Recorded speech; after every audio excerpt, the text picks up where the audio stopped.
Come on and sit down, you guys. Come on, sit down. Thanks everybody for coming today. We were thinking about, what was that, like a week ago or something? Yeah, we were thinking about doing something.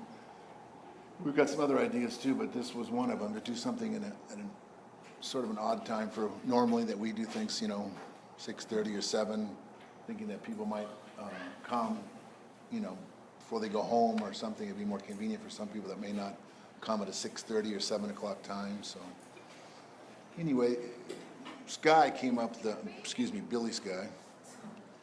He just found out last week that his first name was Billy Sky. He thought it was Billy and the middle name was Sky. So we're trying to get it going, Billy Sky. Sounds like a country western star, yeah? Yeah. Like Billy Sky. It's his real name, believe it or not. So he's from Texas too, so figure that one out. So one of the things that we were thinking about talking about, of course, most everybody here knows me well, so I don't want to, I don't know, I was thinking about talking about things you guys don't already know, so. But anyway, this process is based on repetition, right, obviously. So one thing that we emphasize there, along with the go with the flow, the go with the flow idea is that, of course, this whole situation that's happened over the last month is very difficult and upsetting for people. I'm sure you've seen people, if you watch the news, that have lost their homes and everything that they own, and there's a lot of people who are very distraught about this, understandably so. And I would first like to say that, I moved to Puna in 1979, and it's just been I lived, 7 or 8 years before that in Kauai and Maui, but at the time I've spent here, it's just been, wonderful. It's been this area, and the people have been really treated me well, and the land has treated me well. I've made a living, farming the last 40 years and supported my family and many other people. So it's been a blessing. No matter what happens after this, I'll never regret what I've done, because it was well worth it. What I've gotten out of it surpasses anything I put into it by thousands and millions of times, in my view. So this idea of loss, it's a big problem. People are experiencing all the time. It might be something small, like maybe it's your hair, or maybe it's not so small. It's kind of hard to get used to that one, Or maybe it's, in this case, your home. That's a pretty big thing for most people. A lot of these people have built their home, and we're sitting. I was at the farm today. I'm still trying to keep my pool clean with Pelly's hair. It's pretty hard, but I swept it today. It took me I had to empty it constantly with the Pelly's hair. But looking up at the ridge, that number 8, just it's right there. Back in '82, we were living in that house, of course, and the one with the big house there, where we had the chance, and one day it just blew. And you could see it from our porch. You could see it. It was quite a ways away, but the trees weren't there in those days that they are now, and it was just fountaining over 1,000 feet. Even in the daytime, you could see it from that far. It was just like, whoa. At night, it's just roaring, And then it was coming down towards Kalapana, like this at night. It would be like it was solid red coming down, and it was really dark that night. We went to look at it, and it reminded me of coming back from a 3-day weekend in California from the river or something. And you come over a hill, and for 5 miles, the freeway, everyone has their brake lights on. It looked just like that, like that red winding like this. I'm just like, whoa!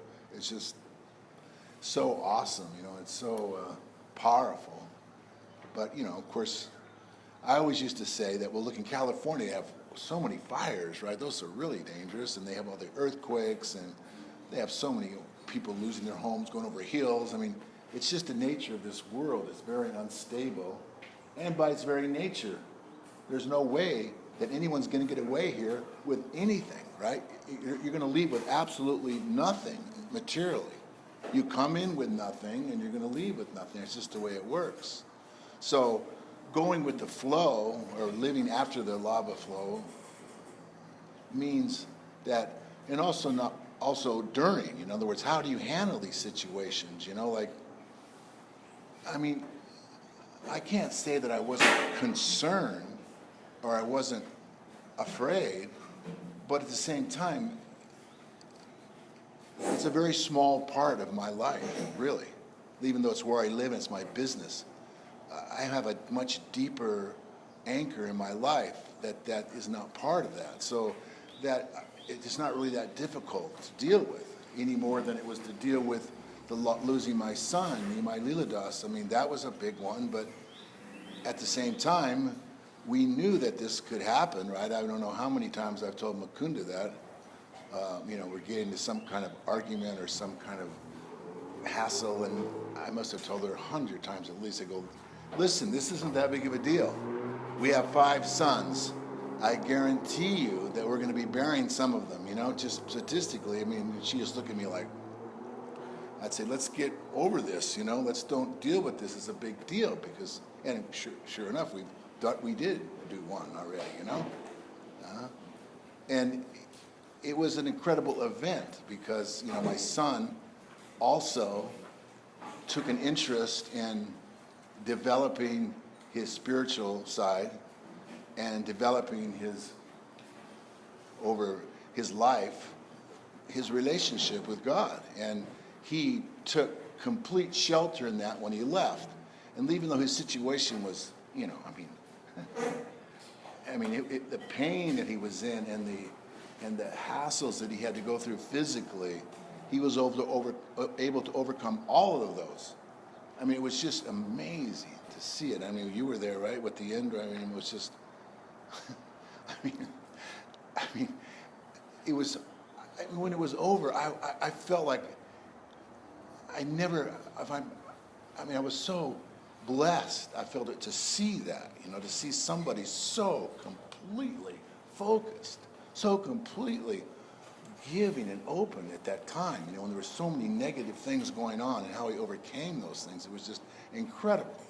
So these things that everyone's experiencing, either directly or indirectly by the lava flow, is something that's the nature of this world.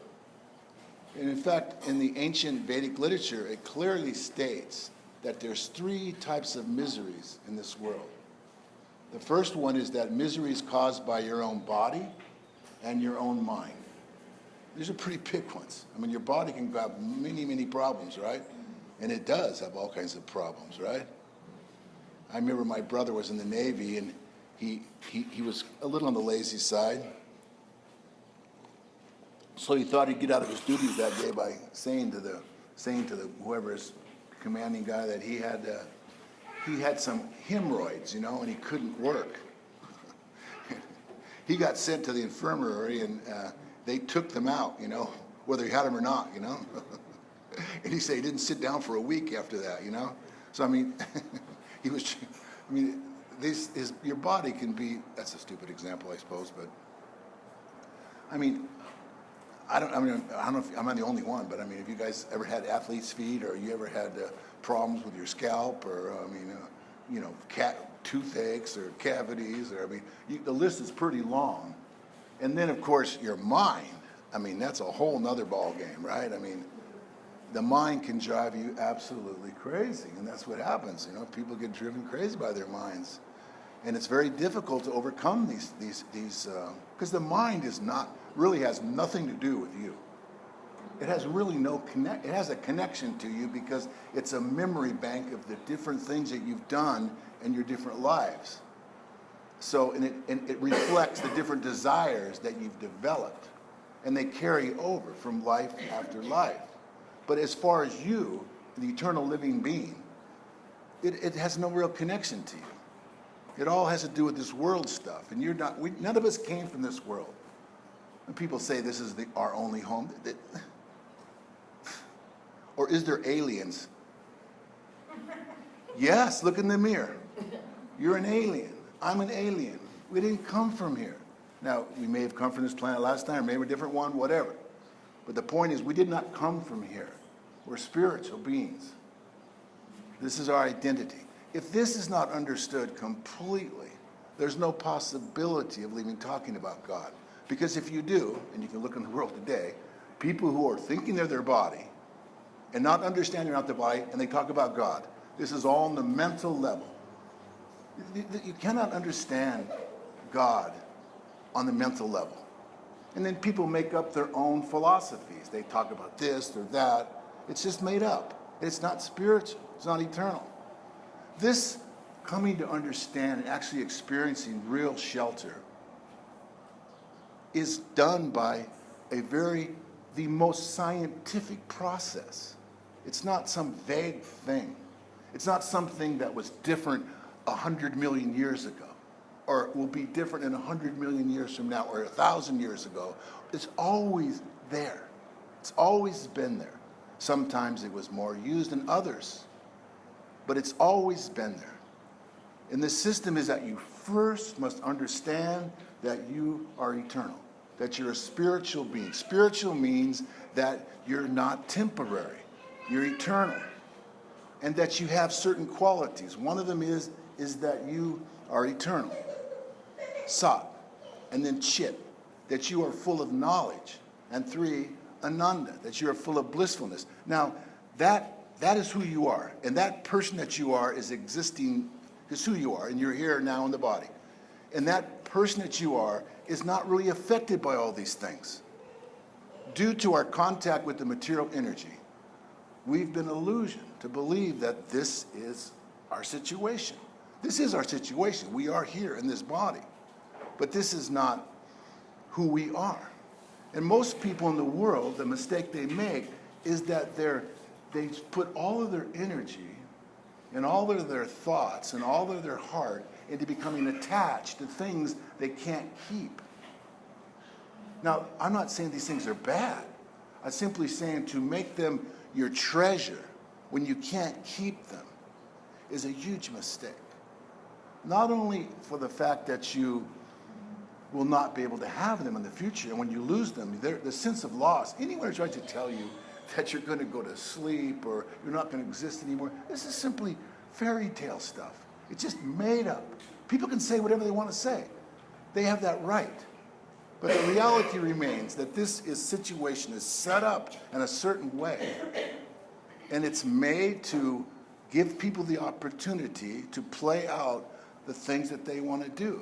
This is all being done by we're desiring this, so it's been given to us.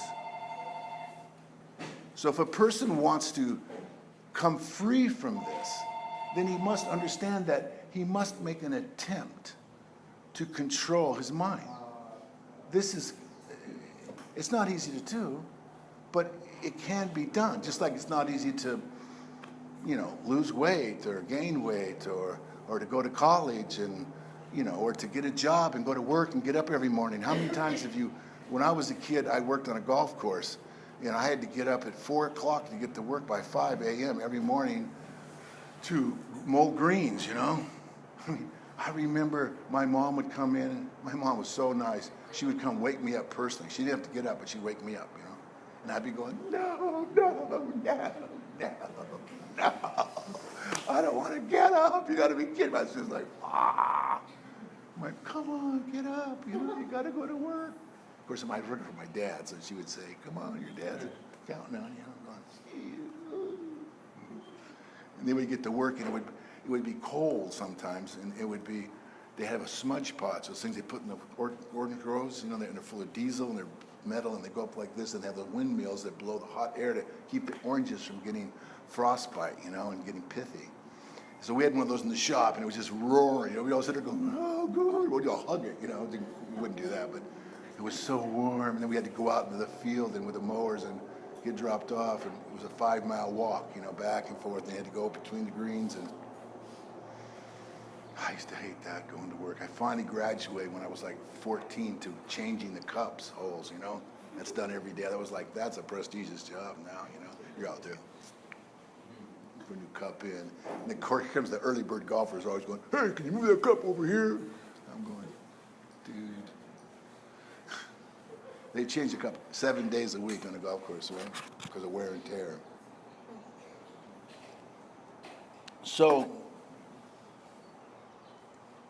spiritual life is real. It's not something you join. It's not something you can buy. All these people are selling it. It's absurd. It's ridiculous. It's cheating. It's ridiculous. This is everyone's right to have. It's who we are. And the understanding of opening up and discovering who you are is yours. And it's coming from your dearmost friend. One thing that needs to be emphasized, I wasn't going to go into this, but I will say this, that God, the Supreme Lord, the Supreme Person, is the supreme enjoyer. This is extremely important because this is the root of our problem.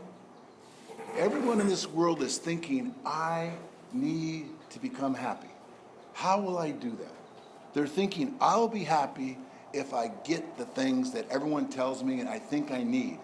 Because if I get this, if I get that, if I do this, if I do that, I'll get happiness.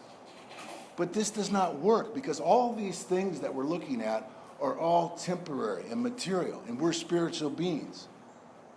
Now, the Supreme Lord is the supreme enjoyer, and our natural happiness, Ananda, comes from loving Him and being connected to Him in a loving relationship. This is the reality. And so this attempt to try to find happiness in the temporary doesn't work. Now, it doesn't mean that a person rejects these things. It simply means that, like, I had a large family, I have a wife, I have assets.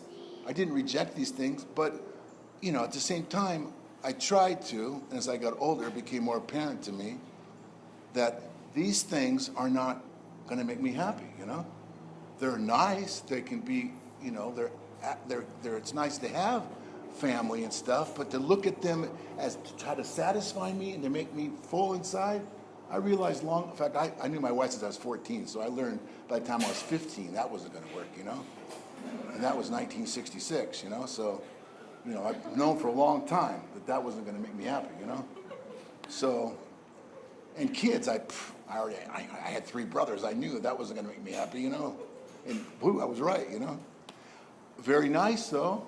A lot of problems. That's the nature of this world. But if you try to somehow center it on being pleasing to God, this isn't that hard to do. I'm not just talking just words here. Just like everybody wants to be pleasing. Everybody wants to go get something, or somebody wanted to get me this, and it's a nature of us to want to be pleasing. You cannot separate that from our spiritual nature, the desire to be pleasing. So when this is in connection to God, and of course, when one has such a relationship, even in the beginning stages, it also reflects how he treats others.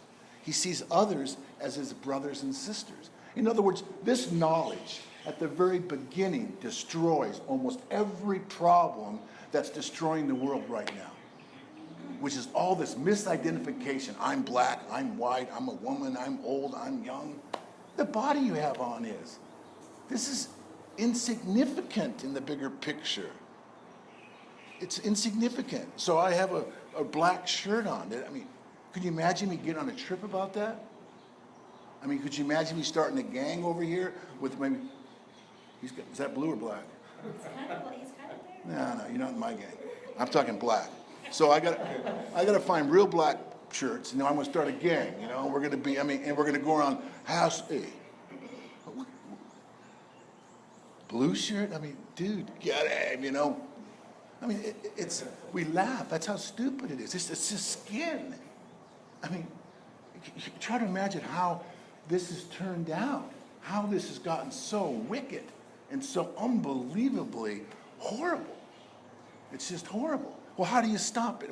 Let's spend zillions of dollars. Let's have meetings. Let's do this. Let's do that. Let's build bigger bombs, or whatever their answer is. It's not working.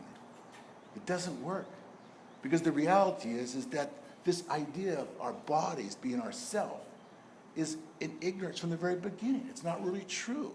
We are really brothers and sisters because we have the same father and mother. This is a fact. It's an absolute fact. It cannot be changed, no matter what you do. So, in other words, this craving for pleasure is also at the very core of who we are. We desire to be happy, to be fulfilled. And of course, this is done by being pleasing to God and to others. But if a person tries to love others without loving God, it doesn't work, because when a person is not loving God, they're in a needy condition. They're empty inside to some degree, and they look at others as a way to satisfy this emptiness. This is not love. We need love. Love does not have such motivations. Love means that the loving itself and the giving to that person is what you enjoy. It's not what you're getting back. That is what you're getting back. This is our real nature. This is how the liberated souls in the spiritual world are gaining their pleasure. It's very wonderful. So if a person understands he's not the body, then he must understand, then who is he? Because now all these misunderstandings come in. And that misunderstanding is that we are God. That we are this. You can say that we're God, but if you say that we're the supreme dominator, we're the controller, we're the cause, it's not, we're not. We're Brahman, we're spirit. We're the same nature as God. We're created from him. But we're individual spiritual personalities. This personality never goes away. There's no such thing as oneness without relationships, without individuality. It doesn't exist. We won't go into all that, but it's just a misunderstanding. People understand their spirit, but they don't have more knowledge, insufficient knowledge. They don't have the understanding that they're spiritual beings. They're not just eternal. They are eternal, but they're not the supreme. I mean, come on. You can't even fix anything practically, can you? I mean, maybe some things, but I mean, God? None of this is under our control. This idea that you're going to become God is simply, it's one of the most divisive philosophies, if not the most, that exist on the planet. It causes so much misunderstanding. It's definitely not true. And it keeps a person from actually coming to a point where he realizes that this emptiness inside of me is not going to be filled by pretending anymore. You have to get down to what's real. And what's real is that you need love. You need it. So if a person reaches out in this type of attitude, has humility, understanding his identity, understanding his position with the Supreme Lord, then he can actually begin to relate in actual, without all these misunderstandings, misgivings that exist. People are so confused. It's totally unnecessary. When I was 21 years old, I came into contact with the Bhagavad Gita as it is. And in the Bhagavad Gita, the Supreme Lord explains all of this so clearly. He personally came to this planet. It's been spoken throughout the universe, throughout all time. It's considered on the higher planets to be the crown jewel of all scriptures, and it is, because it's spoken directly by the Supreme Lord himself. Other scriptures are spoken by those that know the Supreme Lord. They have the same value. If someone actually knows the Supreme Lord and speaks about him, then this gives you great insight, just like if I tell you about my wife or my father or my mother, because I have great insight into who they are, you can come to know that person very easily by my words, and I can do the same with you because you know the person personally.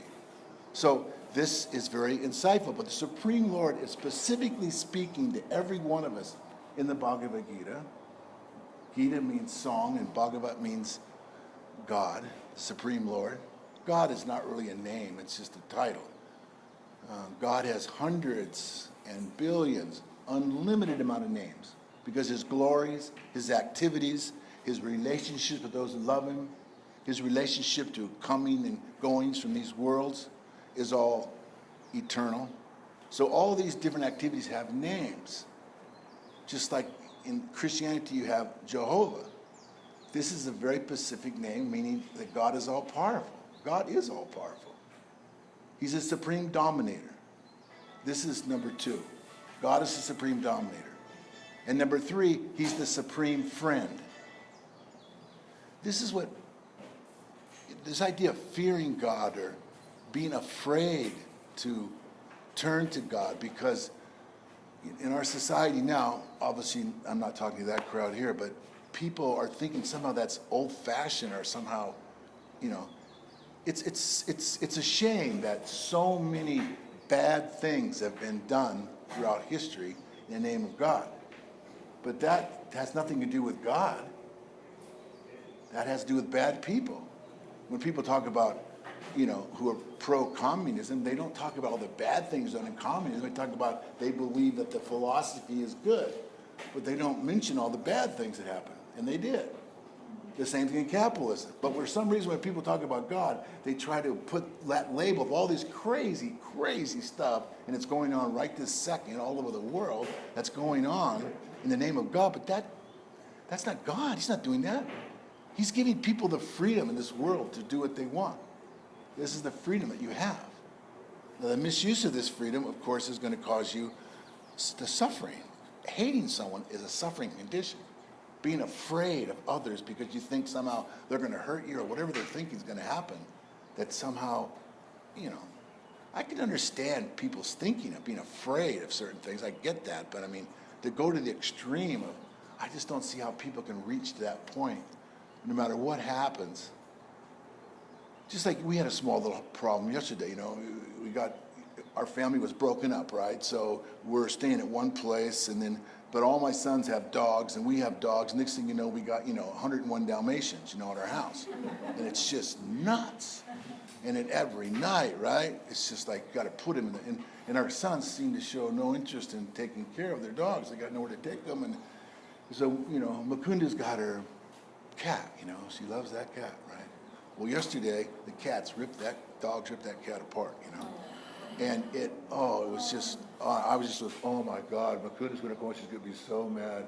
She's going to be so upset. And of course, the cat, unfortunately, didn't die right away and it lived all night, and it was just getting up and going down. And this is so hard. And when it finally passed away today, Makunda was so happy that the cat wasn't suffering anymore, because should have never gone through that, but it did. But that's what happened.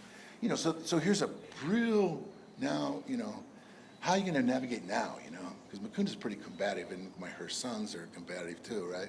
They got me in them too, so I'm thinking, oh my God, this could turn really bad now, But somehow it all worked out, and it all, it's very nice when things can work out, when people can get along, even though there's problems. Just like in this world, there's many problems and there are conflicts.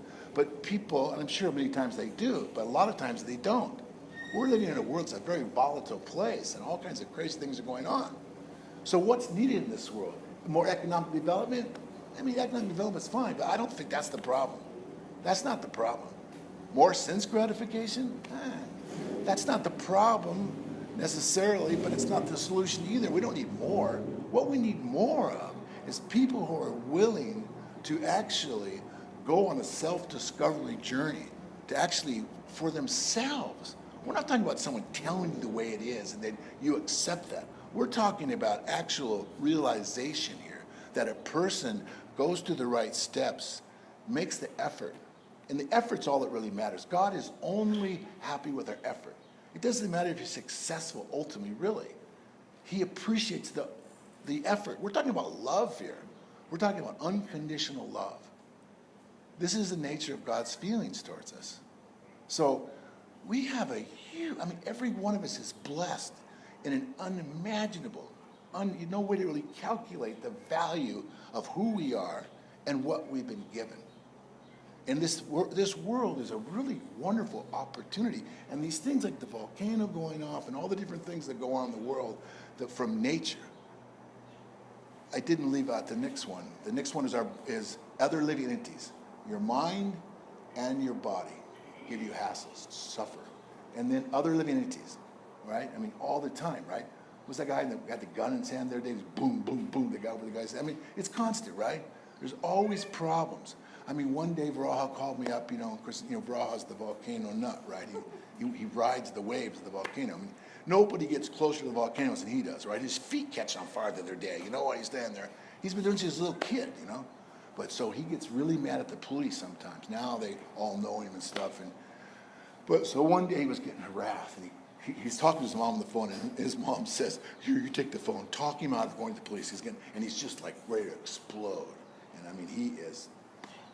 And I'm saying, what's that going to do to go? I can't help it, man. I can't take it anymore. They've done this to me. They've said this to me. I'm going down there, and I'm going, what's it going to accomplish, And if you're going to go down there, you got to settle down. Make your point, You can't go in like this. You are nuts right now. You're absolutely ready to explode, And then he didn't go, But yeah, good thing. I mean, it's so easy to be upset at somebody else because someone else wronged. I mean, you know how this world is, I mean, have you ever been in a situation where someone says to you, "Hey, you looking at me, bro?" Huh? And you're going, yes. Well, what the fuck, You like throw? You're going, no.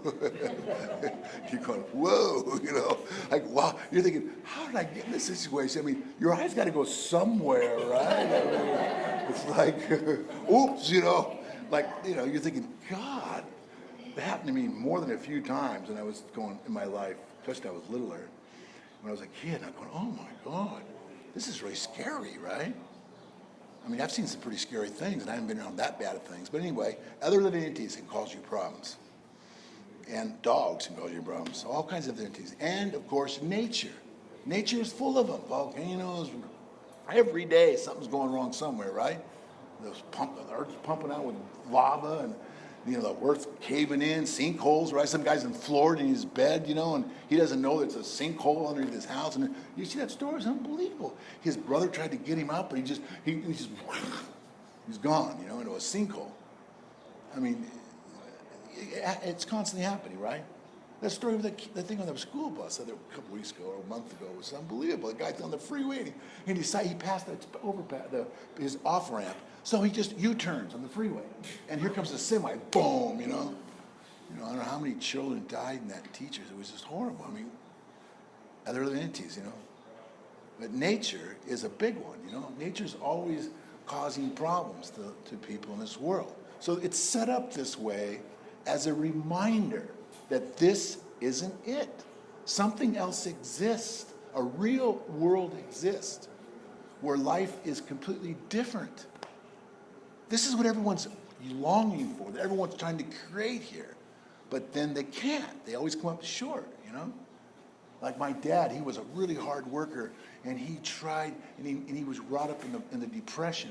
So he was always concerned about, security. And he worked really hard, and he amassed, a small amount of money in bigger and large term, but quite a bit of money for somebody in his position.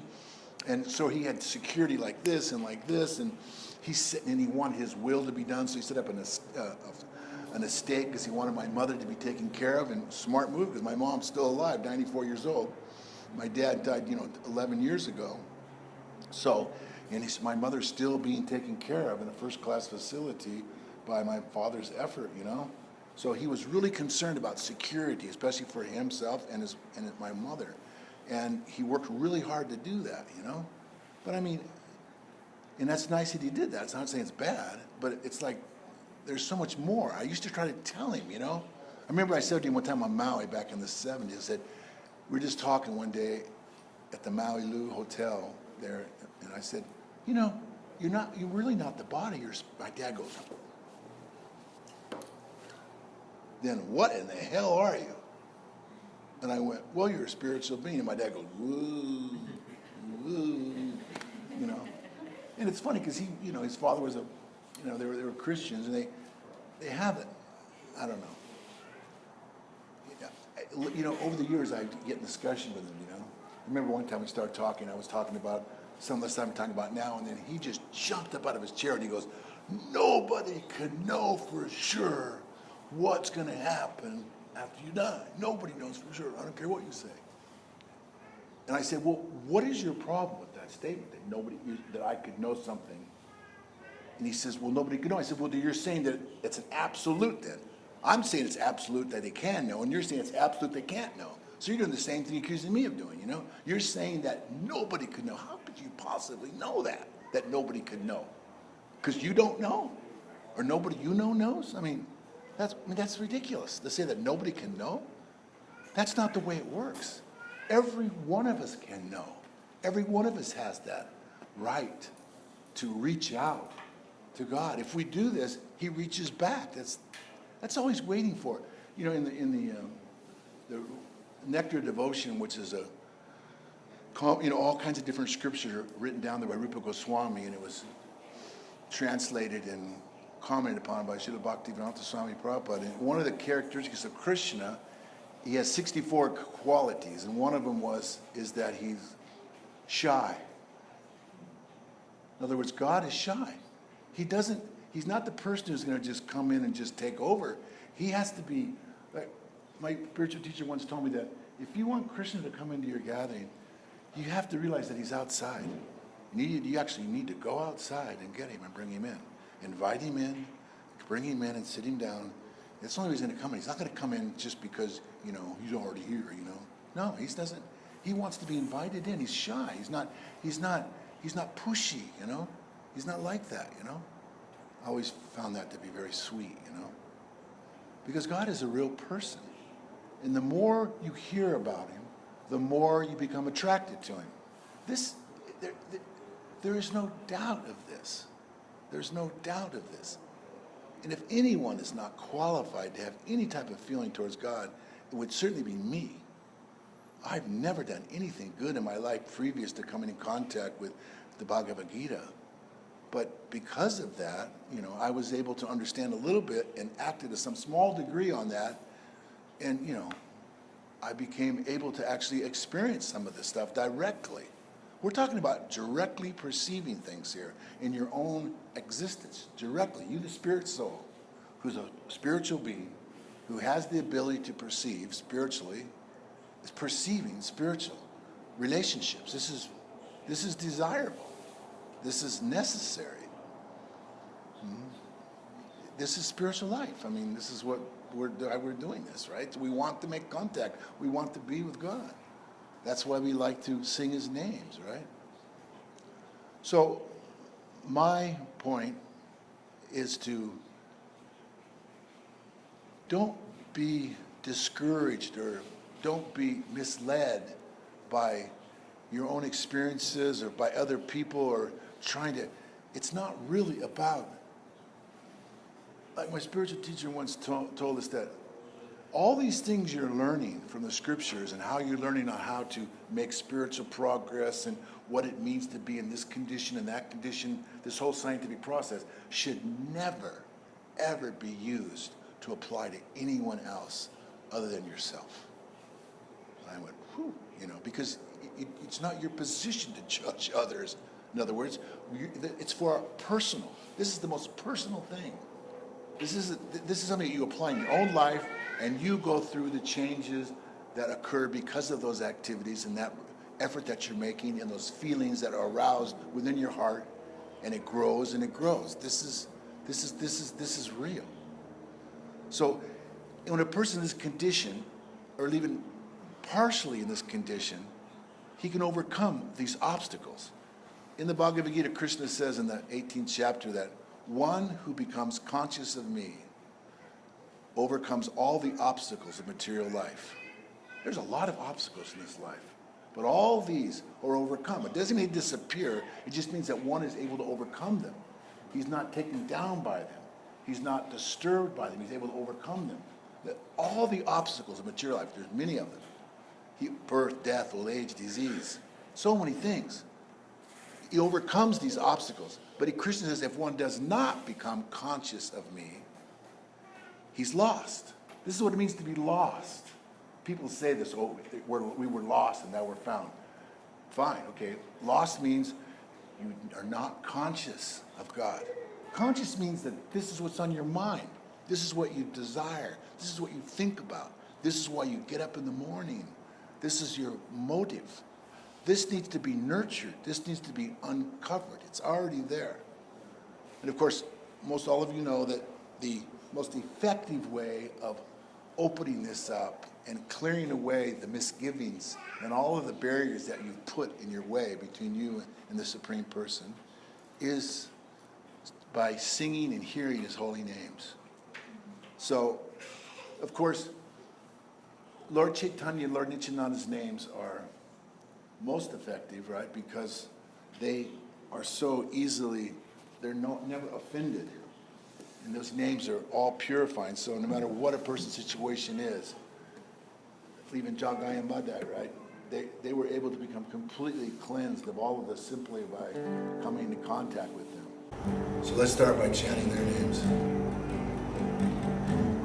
Nityananda Chaitanya, Nityananda Chaitanya, Nityananda Chaitanya, Nityananda Chaitanya, Nityananda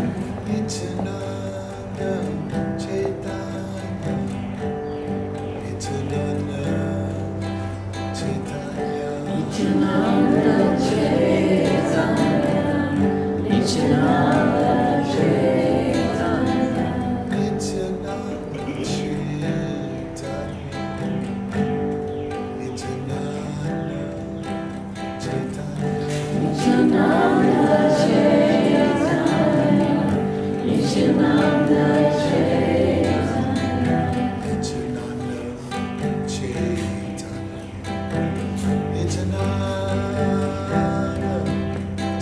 Chaitanya, Nityananda Chaitanya, Nityananda Chaitanya,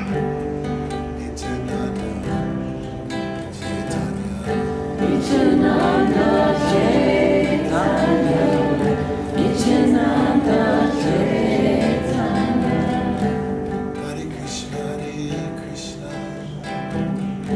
Krishna Krishna, Hare Hare Rama, Rama Rama, Hare Hare. Hare Krishna, Krishna Krishna,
Hare Krishna,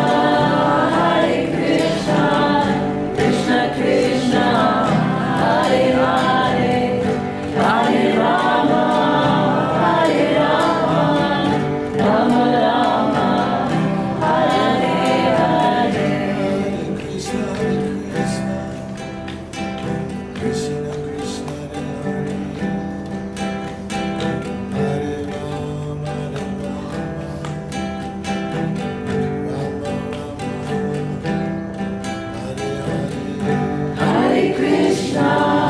Hare Krishna, Krishna Krishna, Hare Hare, Hare Rama,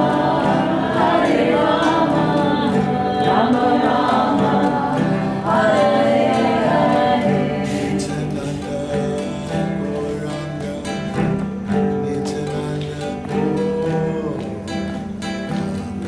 Nityananda, Gauranga, Nityananda,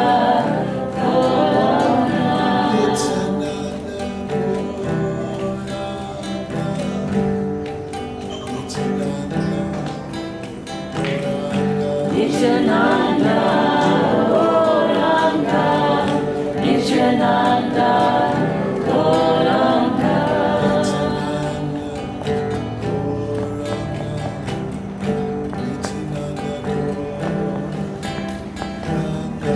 Nityananda, Gauranga, Nityananda, Gauranga.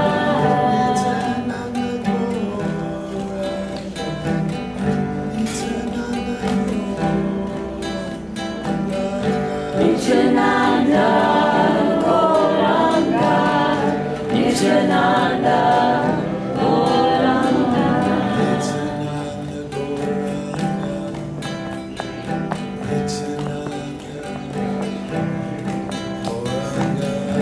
Nityananda, Gauranga, Nityananda, Gauranga. Supposed to be out here at 5, right? So maybe you guys want to get something to snack on here. We got some prasadam over there. Get some. Keep chanting for it. You know what I'm saying? Hare Krishna, Hare Krishna, Krishna Krishna, Hare Hare, Hare Rama, Hare Rama, Rama Rama, Hare Krishna, Krishna Krishna, Hare Hare, Hare Rama, Hare Rama, Rama Rama, Hare Hare. Krishna, Hare Krishna, Krishna Krishna, Hare Hare, Hare Rama, Hare Rama, Rama Rama, Hare Hare Krishna, Krishna Krishna, Hare I still recognize you, Reggie. Hare Rama, Rama Rama, Hare Hare. Hare Krishna, Hare Krishna, Krishna Krishna, Hare Hare, Hare Rama, Rama Rama, Hare Krishna, Krishna Krishna,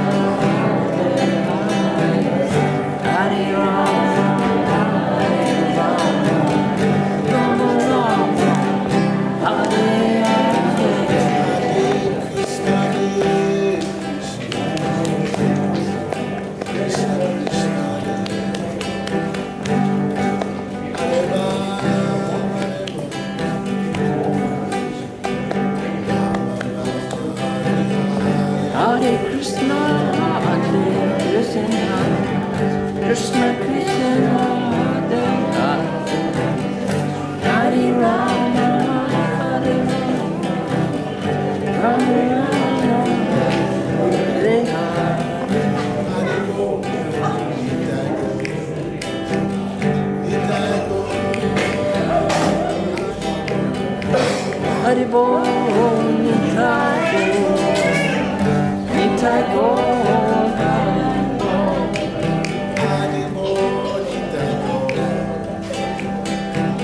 Nitago, Haribo, I recognize you, Reggie. Nitago, I recognize you. Oh yeah, get that. Haribo, Nitago, Nitago, Haribo. Haribo, Nitago, Nitago,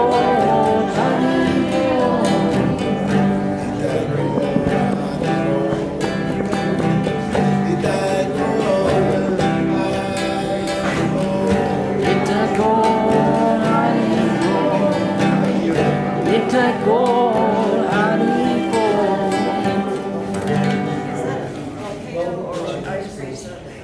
The volcanoes. Volcanoes there. The old one was going to take a while.